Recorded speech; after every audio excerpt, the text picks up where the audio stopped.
Hello learners, welcome again to my channel and English only.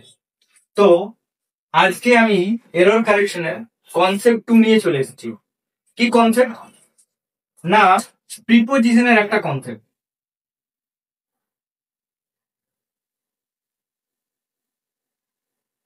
প্রিপোজিশনের একটা concept নিয়ে এসেছি। ওকে, কি কনসেপ্ট সেটা বোঝার আগে দুটো সেন্টেন্স আছে একটু পড়ি। He is walking into the room, সে রুমের মধ্যে হাঁটছে। pour the water in the glass, গ্লাসের মধ্যে জলটি ঢালো। দুটো সেন্টেন্স আছে, তাই আগে দেখো এখানে দুটো প্রিপোজিশন ইউজ হয়েছে, ইনটু আর ইন। এদের ব্যবহার আমরা সকলেই জানি যে ইন কখন ইউজ হয় না, প্লেসের ক্ষেত্রে যখন কোনো কিছুর ভেতরে বোঝায়, কোনো কিছুর ভেতরে থাকা বোঝায়, তখন আমরা ইনের ব্যবহার করে থাকি। ইনটুর ব্যবহার কখন হয়, যে কোনো কিছুর ভিতরে থেকে যদি কোনো মুভমেন্ট করা বোঝায়, সেক্ষেত্রে আমরা ইনটু ব্যবহার করি। তো সেদিক থেকে দেখতে গেলে সেন্টেন্সটা একদমই ঠিক। হি is walking into the room, তাহলে রুমের মধ্যে একটা মুভমেন্ট হচ্ছে, তাহলে তো এই ক্ষেত্রে সেন্টেন্সটা ঠিক আছে।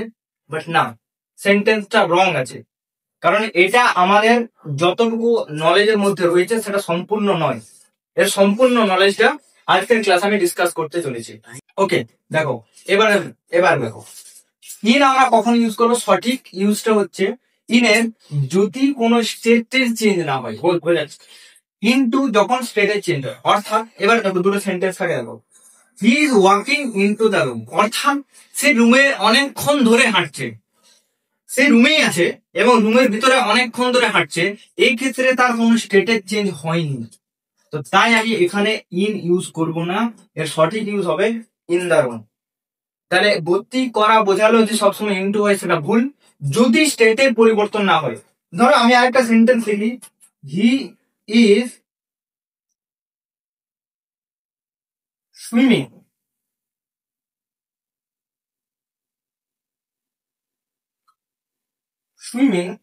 into the pond.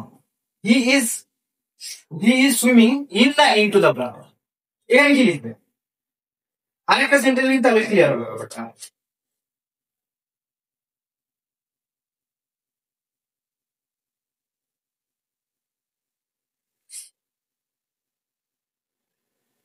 দেখো দুটো সেন্টেন্স লিখলাম, হি ইজ সুইমিং ইন নাকি ইনটু দ্য পন্ড, আর হি জাম্প ইন না into the pond.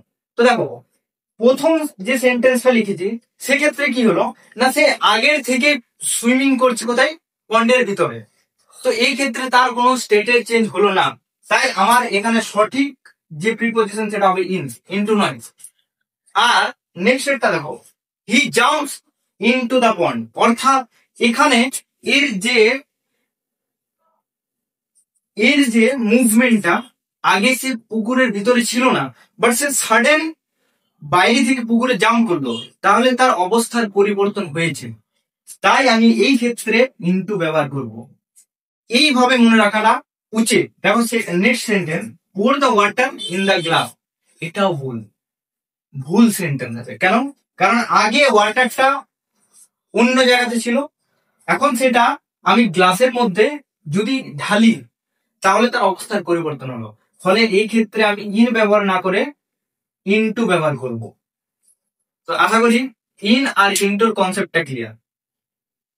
Okay learners, তাহলে আজকে যদি আমার ভিডিও থেকে তোমরা কিছু নিউজ শিখে থাকো, তাহলে আমার চ্যানেলকে লাইক, সাবস্ক্রাইব এন্ড শেয়ার করতে ভুলবে না। Thank you.